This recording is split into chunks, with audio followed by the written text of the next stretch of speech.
Trailer ఆకట్టుకున్నంత మాత్రాన cinema అదే విధంగా ఉండాలన్న రూలేమీ లేదు అనిపించే సినిమాల కేటగిరీలోకి చేరింది చిన్న సినిమా డార్లింగ్. ట్రైలర్ ఆకట్టుకునే విధంగా ఉండటంతో డీసెంట్ ఎంటర్టైనర్ అనిపించుకునే అవకాశం ఉంది అనిపించే విధంగా మెప్పించిన ఈ సినిమా మంచి ప్రమోషన్స్ ను జరుపుకోవడంతో బిజినెస్ ఏకంగా 7 కోట్ల దాకా జరిగిందని మేకర్స్ అనౌన్స్ చేశారు.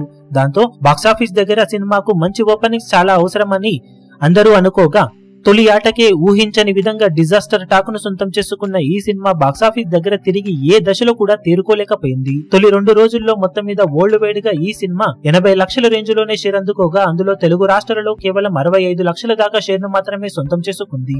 ఇక 3వ రోజు సండే అడ్వాంటేజ్ ఉన్నప్పటికీ కూడా ఏమాత్రం జోరును చూపించలేకపోయిన ఈ సినిమా తెలుగు రాష్ట్రాల్లో 20 లక్షల వరకు షేర్ ను, వరల్డ్ వైడ్ గా 25 లక్షల వరకు షేర్ ను మాత్రమే సొంతం చేసుకుంది. దాంతో తెలుగు రాష్ట్రాల్లో మొత్తం మీద వీకెండ్ లో 85 లక్షలకు అటు ఇటుగా షేర్ ను, వరల్డ్ వైడ్ గా 1.05 కోట్ల రేంజ్ కు అటు ఇటుగా షేర్ ను మాత్రమే సొంతం చేసుకున్న ఈ సినిమా 7.5 కోట్ల రేంజ్ బ్రేక్ ఈవెన్ టార్గెట్ తో బరిలోకి దిగగా వీకెండ్ లో సాధించిన కలెక్షన్స్ కాకుండా మరో 6.5 కోట్ల లోపు షేర్ అందుకుంటేనే క్లీన్ హిట్ గా నిలుస్తుందని చెప్పాలి. చిన్న సినిమాకి ఇంత పెద్ద బిజినెస్ జరగడం ముందు గొప్పే అనుకున్నా కానీ టాక్ ఏ మాత్రం జోరు చూపించకపోవడంతో బాక్సాఫీస్ దగ్గర ఈ సినిమా డిజాస్టర్ గా ఇప్పుడు పరుగును ముగించబోతుంది. ఆల్మోస్ట్ మొదటి రోజే సినిమా ఫేట్ డిసైడ్ అయినా కానీ వీకెండ్ లో ఎంతో కొంత రికవరీని సాధిస్తుందేమోనని అందరూ అనుకున్నారు, కానీ అలాంటిదేమీ జరగలేదు. ఈ వీడియో మీకు నచ్చినట్లయితే లైక్ చేయండి, షేర్ చేయండి, ఛానల్ ను సబ్స్క్రైబ్ చేయడం మాత్రం మరవకండి. ఏ చిన్న అప్డేట్ ను మిస్ అవ్వకూడదు అనుకుంటే బెల్ ఐకాన్ ను ప్రెస్ చేయండి.